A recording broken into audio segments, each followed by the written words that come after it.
기간 동안에 요한복음 17장, 예수님께서 이 세상을 떠나가시기 전에, 십자가에 달리시기 전에 우리를 이 세상에 두시고 가시면서 안타까운 마음으로 우리를 위해 기도하신 기도의 내용들에 대해서 생각해 보았습니다. 예수님께서는 이 세상을 떠나가시면서 우리들을 염려하셨어요. 우리들 이 세상에 두시고 가시면서 너무 마음이 아팠어요. 그러면서 기도하는 것입니다. 내가 저들을 이 세상에서 데려갈 수는 없습니다. 그들은 아직도 이 세상에서 해야 할 일이 있습니다. 내가 그들을 위해 기도합니다 라고 기도하는 그 주님의 기도에 대해서 생각해 보았어요. 자, 주님께서 이처럼 우리를 이 세상에 두시고 이 세상을 떠나가시면서 십자가의 고난을 앞에 두고 십자가의 죽음을 앞에 두고만 우리를 위해 기도하셨습니까? 아니, 보다 중요한 것은 뭡니까? 이 세상을 떠나가시면서 우리를 두고 가시면서 우리를 위해 기도하신 주님께서 지금도 어디에서? 하나님 보좌 우편에서 우리를 위해 기도하고 계신다는 사실이 로마서 8장 34절에 나옵니다. 죽으실 뿐 아니라 다시 살아나신 이는 그리스도 예수시니 그는 하나님 우편에 계신 자요 우리를 위하여 간구하시는 자시니라. 우리를 떠나가시면서 안타까운 마음으로 우리를 위해 기도하셨던 주님께서 지금도 하나님 보좌 우편에서 우리를 위하여 기도하고 계신다라는 사실이. 그런데 주님께서 하나님 보좌 우편에서 우리를 위해 기도하신다라고 말씀하시면서 뭐라고 말합니까? 죽으실 뿐 아니라 다시 살아나신 이는 그리스도 예수시니 그는 하나님 우편에 계신 자요 우리를 위하여 간구하시는 자시니라. 우리가 너무나 잘 아는 것이 있어요. 우리 주님께서 나를 위해 십자가에 달려 고난을 당해 주셨다. 우리 주님께서 나를 위해 십자가에 달려 죽어 주셨다. 우리 주님께서 나를 위하여 죽으신 지 사흘 만에 다시 부활하셨다. 이 사실은 너무나 잘 알아요. 그리고 고난주간을 맞으면서 부활주일을 맞으면서 이 사실은 생각하고 또 생각해요. 그런데 우리가 잘 알지 못하는 것, 그런데 우리가 잘 생각하지 않는 것이 무엇인가? 그 주님께서 지금도 우리를 위해 기도하고 계신다는 것. 우리 하나님께서는 그것을 아시고 지금 오늘 말씀을 통해서 우리에게 말씀해 주시는 것이 죽으실 뿐 아니라 다시 살아나신 이는 그리스도 예수시니 그는 하나님 우편에 계신 자요 우리를 위하여 간구하시는 자시다. 우리를 위해 죽어주신 것만이 아니다. 우리를 위해 다시 살아나 주신 것만이 아니다. 지금도 우리를 위하여 기도하고 계신다. 주님께서 우리를 위해 죽어주셨다는 사실, 다시 살아나셨다는 사실, 부활하셨다는 사실, 그것만 생각할 것이 아니라 지금도 우리를 위해 기도하고 계신다는 사실을 잊지 말라라고 우리에게 부탁하고 있는 것입니다. 자, 주님께서 우리를 위해 어떻게 기도하셨습니까? 제일 먼저 저들이 하나 되게 해 주옵소서. 저들이 내 안에서 하나 되게 해 주옵소서 라고 기도하셨어요. 또 어떻게 기도했습니까? 이 세상이 너무나 악합니다. 이 세상에 악에 빠지지 않도록 보존해 주옵소서. 정말 내가 생각 같으면 저들을 데리고 함께 아버지의 나라에 가기를 원하는데 지금은 그럴 수 없습니다. 내가 저들을 세상에 남겨두고 가는데 너무 마음이 아픕니다. 세상이 너무 악합니다. 하나님, 저들을 세상의 악에 빠지지 않도록, 세상의 악에 지지 않도록 지켜주시고 보호해 주옵소서 라고 주님께서 기도하고 있는 것이. 우리가 이 내용들을 이미 생각해 보았습니다. 자, 그런데 주님의 기도가 여기서 끝납니까? 그렇지 않아요. 주님의 기도는 계속됩니다. 이제 또 어떤 기도를 드립니까? 오늘 본문 17절에 보세요. 그들을 진리로 거룩하게 하옵소서. 아버지의 말씀은 진리니이다. 저들을 진리로 거룩하게 해 주옵소서라고 기도하고 있는 것을 봐요. 자, 예수님을 믿는 사람들을 우리는 뭐라고 부르죠? 성도라고 부릅니다. 성도라는 말의 뜻은 무엇입니까? 거룩한 사람들, 거룩한 무리들이라고 불러요. 자, 그런데 저와 여러분 어떻습니까? 정말 거룩합니까? 여러분 거룩하세요? 아마 우리 가운데 내가 거룩합니다 라고 자신 있게 말할 수 있는 사람이 없을 거예요. 거룩하지 못할 뿐만 아니라 거룩 근처에도 가지 못할 때가 많아요. 가끔 집사님이나 권사님이나 장로님들에게 잘 몰라서 성도님이라고 부르면 갑자기 안색이 변하고, 그리고 화를 내는 경우가 있어요. 심하면 삐져서 교회도 안 나오는 그런 일도 있어요. 처음에는 왜 그럴까? 왜 집사님을 성도라고 부르면, 권사님을 성도라고 부르면, 장로님을 성도라고 부르면 갑자기 안색이 변하고 화를 낼까? 왜 삐질까? 이제는 이해가 돼. 왜? 거룩하지 못한데 성도라고 부르니까 너무 미안해서. 저는 그렇게 이해를 합니다. 아니, 내가 어떻게 성도입니까? 난 거룩한 사람이 아닌데 그냥 집사라고 불러주세요, 권사라고 불러주세요, 장로라고 불러주세요. 그런 의미에서 화를 낸다고 저는 믿어요. 정말 그래요. 사실은 우리가 성도라고 어떻게 우리가 당신은 거룩한 사람입니다, 나는 그렇게 불림을 받을 자격이 없습니다. 목사님 저도 마찬가지. 여러분이 저를 목사님이라고 부르면 부담이 덜 돼요. 그런데 당신은 성직자가 아닙니까? 라고 부르면 정말 부담이 돼요. 그리고 실제로 목사를 성직자라고 말하는 사람은 이미 그 말 속에 당신 거룩합니까? 하는 그런 질문이 그 속에 포함되어 있어요. 아니, 보다 적극적으로 당신 거룩하지 못합니다 라는 것을 책망하기 위해서, 지적하기 위해서 그렇게 부르는 것이. 여러분, 우리는 성도예요. 우리의 삶이 거룩하지는 못하다 할지라도 예수 그리스도께서 우리의 모든 죄를 대신 지시고 십자가에 달려 죽어주심으로 말미암아 그 예수 그리스도를 믿는 자들은 성도라는 신분을 얻게 되었다는 것이. 우리의 삶은 거룩하지 못한다 할지라도 우리는 예수 그리스도의 십자가의 은혜로 말미암아 거룩한 백성이 되는, 하나님 나라의 백성이 되는 그런 은혜, 그런 축복을 받게 된 것이. 여러분, 다시 한번 묻습니다. 여러분 성도이십니까? 여러분 성도이십니까? 맞아요. 우리는 성도예요. 그런데 그 성도라는 이름에 합당하게 거룩한 삶을 살고 계십니까? 그렇지는 못해요. 이것이 우리의 고민이에요. 이것이 우리의 문제예요. 이것이 육신을 가지고 일상에 살아가면서 하나님 나라에 나아갈 때까지 싸워야 될 우리의 싸움이에요. 이 싸움이 얼마나 처절한지 몰라요. 주님은 이 사실을 아셨어요. 우리를 신분적으로는 성도라고 만들어 주셨지만, 그러나 성도로서 일상을 살아간다는 것이 얼마나 힘들고 어려운 것인지 주님은 아셨어요. 그래서 주님께서는 우리 곁을 떠나가시면서 기도하시는 것이, 아버지, 당신께서 내게 주심으로 저들이 하나님의 자녀가 되었습니다. 하나님 나라 백성이 되었습니다. 성도가 되었습니다. 그럼에도 불구하고 저들은 일상에 살면서 성도다운 삶을 살기 위해서 처절한 싸움을 싸워야 합니다. 그것이 얼마나 힘들고 어려운지 내가 너무나 잘 압니다. 그래서 먼저는 저들이 악에 빠지지 않도록 지켜주시고 보호해 주옵소서 라고 기도하고, 나서는 보다 적극적으로 주여 저들을 진리로 거룩하게 해 주옵소서 라고 기도하고 있는 것이. 자, 그런데 여기서 진리가 무엇입니까? 진리로 거룩하게 해달라라고 말하는데 진리가 무엇이?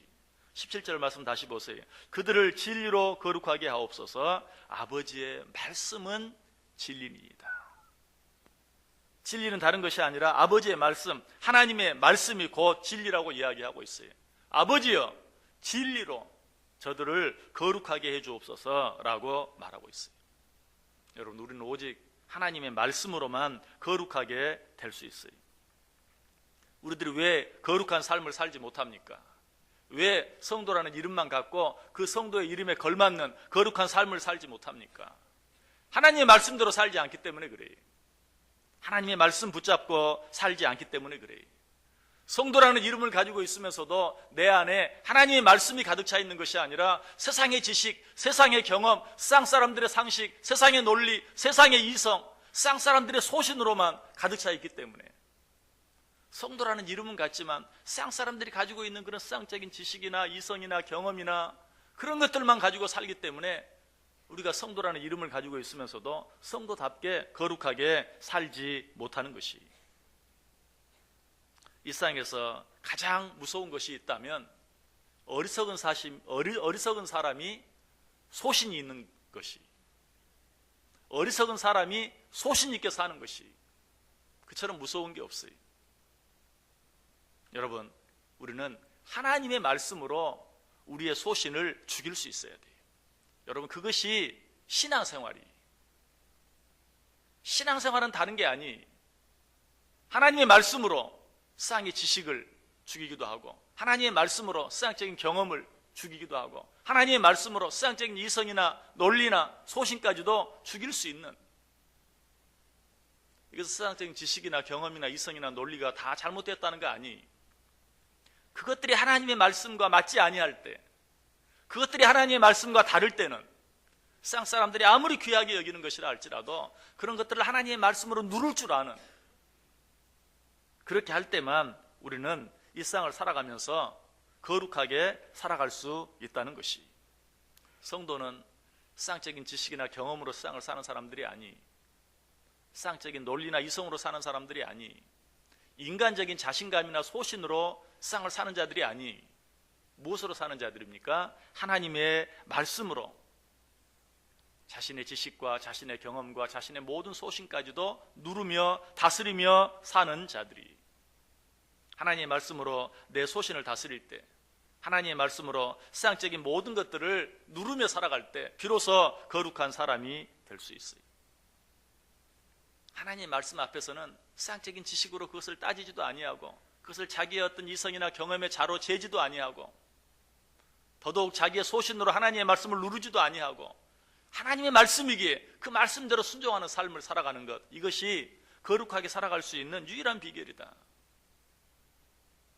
성경이 기도하라고 하니까 뭐 이것저것 자로 재고 따지지 아니하고 기도하는, 우리의 모범이 되신 예수님께서 새벽을 깨우셨다고 하니까 나도 새벽을 깨우기 위해서 애쓰는, 말씀을 가까이 해야 한다고 하니까 그저 그 말씀이 전부인 줄 알고 그 말씀 가까이 하기 위해서 날마다 읽고 날마다 묵상하고 날마다 암송하고 날마다 배우고 날마다 듣고, 그렇게 하기 위해서 애쓰는 우리 믿음의 선배인 다니엘이 죽음의 위협을 당하면서까지도 하루 3번씩 하나님께 기도했다고 하니까 그렇게 기도하며 살기 위해서 애쓰는,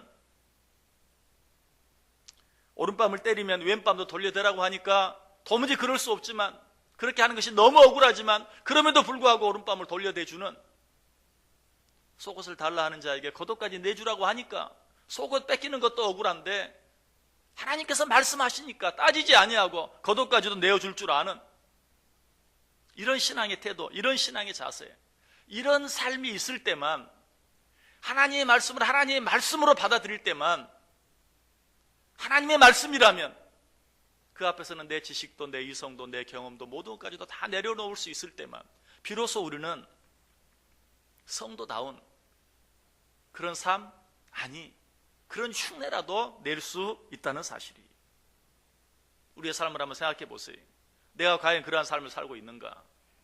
여전히 그저 하나님의 말씀을 내 세상적인 지식으로, 내 경험으로, 내 이성으로, 내 논리로, 내가 지금까지 가지고 붙잡고 살아온 내 소신으로 하나님의 말씀을 마음대로 재단하고 살아가고 있지는 않습니까? 그것이 우리를 거룩하지 못하게 만드는 것이, 성도라는 이름만 가졌지 거룩한 삶을 살지 못하게 만드는 이유예요. 하나님의 말씀, 하나님의 진리로 우리의 모든 것들, 세상적인 모든 것들을 다스리고 누르면서 살아갈 수 있어야 합니다. 특별히 우리 중고등부 학생들, 청년들 오늘 이렇게 많이 나왔는데, 세상적인 모든 유행, 세상적인 풍조, 요즘 사람이라면 마땅히 알아야 하고 마땅히 해야 할 그런 것들이 있다 할지라도 하나님의 말씀에 비춰볼 수 있어야 돼요. 그래서 하나님의 말씀과 다른 것이라고 하면 세상 모든 내 친구들이 다 따라가는 것이라 할지라도 버릴 줄 알고 따라가지 아니할 줄 아는 그런 삶의 태도, 그런 믿음이 있을 때만 비로소 어때요? 거룩한 삶을 살아갈 수 있어요. 하나님의 자녀다운 삶을 살아갈 수 있는 것이,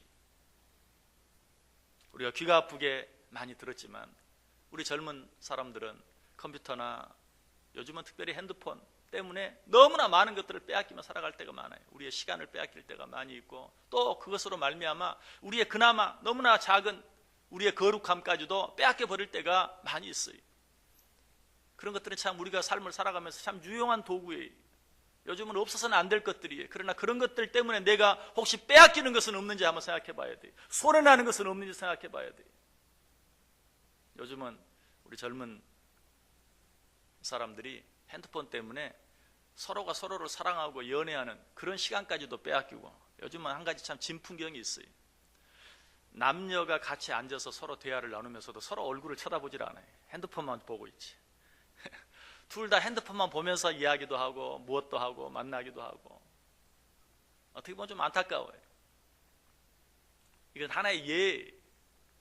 요즘 사람들이 쫓아가는, 요즘 사람들이 귀하다고 생각하는, 요즘 사람들이 알아야 된다고 생각하는, 요즘 사람들이 해야 된다고 생각하는 그런 모든 일들 가운데 하나님의 말씀과 다른, 하나님의 말씀에 배치되는 것들이 있다면 어때요? 버릴 수 있어야 돼요. 세상 모든 사람이 따라가는 길이라 할지라도. 그래서 성경은 말해요. 좁은 길로 가라. 넓은 길로 가지 말라. 넓은 길은 찾는 사람들이 많다. 많은 자들이 간다. 그러나 사망에 이르는 길이다. 좁은 길은 가라. 좁은 길은 그 길이 좁고 협착하여 찾는 이가 적다. 그러나 그 길이 생명의 길이다. 하나님의 말씀을 따르는 길이 그래요. 예수 믿는 사람이라고 해도 하나님의 말씀대로 사는 자들이 너무 적어요. 우리는 그걸 보면서 다 그러는데 뭐 이렇게 생각하며 살아갈 때가 참 많아요. 다 그런다 할지라도 하나님의 말씀이 뭐라고 우리에게 말하는지 그 말씀 붙잡고 말씀이 말하는 대로 그 길을 가는 사람이 단 한 사람밖에 없다 할지라도, 아니 내 눈에는 한 사람도 보이지 않는다 할지라도 하나님께서 내게 말씀하셨다면 그 말씀 붙잡고 그 말씀대로 따라가는 삶이 우리를 비로소 거룩하게 만든다는 것이. 그래서 시편 119편 9절에는 특별히 이렇게 말하죠. 청년이 무엇으로 그의 행실을 깨끗하게 하리이까? 주의 말씀만 지키를 따름이니이다. 오늘 특별히 청년들, 우리 중고등부 학생들이 특송을 하는 날인데 오늘 이 말씀 생각하게 된 것 참 놀라워요. 주여 진리로 저들을 거룩하게 하옵소서. 물론 이것은 중고등부 학생들에게만 해당되거나 청년들에게만 해당되거나 하는 그런 말이 아니에요. 우리 모두에게 해당되는 말인데 특별히 성경은 뭐라고 말해요? 청년이 무엇으로 그의 행실을 깨끗하게 하리이까? 주의 말씀만 지키를 따름이니이다. 주의 말씀만 지켜 따르는 그 길 외에는 거룩해질 수 있는 다른 방법이 없다. 오늘 말씀과 정확히 일치. 주여 저들을 진리로 거룩하게 해주옵소서. 하나님의 말씀으로 거룩하게 해주옵소서. 이 말씀 우리 온 성도들이 기억해야 하지만 특별히 우리 중고등부 학생들, 우리 청년들 꼭 기억해야 하세요. 우리 중고등부 학생들이, 우리 청년들이 이 힘들고 어려운 세상 가운데서 무엇으로 거룩해질 수 있습니까? 오직 주의 말씀을 지켜 따를 뿐입니다. 그것 외에는 저들이 거룩해질 수 있는 다른 방법이 없다. 여러분 다시 한번 우리들 자신이 주의 말씀으로 거룩해지기 위해서 애쓸 뿐만 아니라 우리 중고등부 학생들, 청년들 위해서 기도해 주시길 바래요. 우리 주님께서 우리를 이 세상에 두고 가시면서 너무 마음이 아팠어요. 너무 안타까웠어요. 왜? 이 세상이 너무 악하기 때문에. 여러분 우리 선생님들, 우리 성도들 이 주님의 마음을 가질 수 있기를 바래요. 우리들이 살고 있는 이 세상도 너무 악하지만 특별히 우리 중고등부, 청년부, 우리 자녀들이 살고 있는 세상은 똑같은 세상이지만 더 악해. 우리들이 신앙생활을, 우리들이 우리의 믿음을 지키기도 어렵지만 우리 중고등부 학생들이나 청년들이 믿음을 지키면서 그리스도인들답게, 하나님의 자녀들답게 세상을 살아간다는 거 정말 어려워요. 주님께서 우리를 이 세상에 두시고 가시면서 주여 내가 저들을 이 세상에서 데려가기를 원하는 것이 아니라 저들이 이 세상에 살면서 악에 빠지지 않기를 원합니다. 저들이 진리로 거룩하게 되기를 원합니다 라고 기도했던 것처럼 우리도 그 안타까운 마음 가지고 이들을 위해서 기도해 줘야 돼요. 우리가 사는 세상도 악하지만 저들이 사는 세상은 더 악합니다. 우리가 신앙을 지키기도 어렵지만 저들이 신앙을 지키기는 더 어렵습니다. 정말 기도해 줘야 돼요. 정말 간절히 기도해야 돼요. 주님의 그 안타까운 마음으로 저들을 위해서 기도해야 돼요. 저들이 어떻게 세상을 이길 수 있습니까? 다른 방법이 없어요. 우리 중고등부 학생들, 청년들 기억하세요. 여러분들이 이 시간에 다짐한다고 되는 게 아니에요. 여러분들이 이 시간에 결심한다고 되는 게 아니에요. 오직 하나님의 말씀을 읽고 듣고 묵상하고 외우고 그렇게 할 때 그 말씀이 여러분을 바꾸는 것이, 그 말씀이 여러분을 변화시키는 것이, 그 말씀이 여러분으로 세상의 모든 악을 이길 수 있는 힘을 주는 것이 인간적인 다짐과 노력만으로 되지 않아요. 하나님의 말씀을 가까이 하세요. 청년이 무엇으로 그 행실을 깨끗하게 하리이까? 오직 주의 말씀을 지켜 따를 뿐이니이다. 오늘 이 주님의 기도를 늘 기억하시기를 바랍니다. 하나님께서 우리에게 성도라는 이름을 주셨습니다. 하나님께서 우리에게 하나님 나라 백성, 하나님의 자녀라는 거룩한 이름들을 주셨어요. 우리는 얼마나 그 이름에 합당한 거룩한 삶을 살고 있습니까? 오늘 주님께서는 우리를 위해 그렇게 기도하십니다. 주여, 진리로 저들을 거룩하게 하옵소서. 하나님 말씀을 가까이 하시길 바랍니다. 하나님 말씀 붙잡고 사시길 바랍니다. 세상적인 유행, 세상적인 풍조 따르려고 하지 마시길 바랍니다. 그것이 하나님의 말씀에 어긋난다면 버릴 줄 알고 떠날 줄 아는, 그런 말미암아 주님께서 원하시는 거룩한 삶, 성도다운 삶을 살아드릴 수 있는, 그래야 해서 정말 저 하나님의 나라에 이르렀을 때뿐만 아니라 이 세상을 살아가면서도 천국의 기쁨을 누리면서 맛보면서 살아갈 수 있는 복된 저와 여러분들, 특별히 우리 중고등부 학생들, 청년부 회원들 다 되실 수 있기를 주님의 이름으로 간절히 축원합니다. 기도하겠습니다. 사랑과 은혜가 많으신 하나님, 우리를 너무나 사랑하셔서 지금도 하나님 우편에서 우리를 위해 기도하여 주시는 주님, 주여 저들을 진리로 거룩하게 해 주옵소서라고 지금도 기도하시는 줄 믿습니다. 하나님의 말씀 붙잡고 살게 해 주옵소서. 하나님의 말씀만 따르며 살게 하여 주옵소서. 그래야 할 때 비록 이 악하고 어려운 세상 가운데 살지만 주의 말씀으로 승리하며 살아갈 수 있는 우리 중고등부 학생들, 우리 청년부 회원들, 그리고 우리 모두 되게 해 주옵소서. 예수님의 이름으로 기도드리옵나이다. 아멘.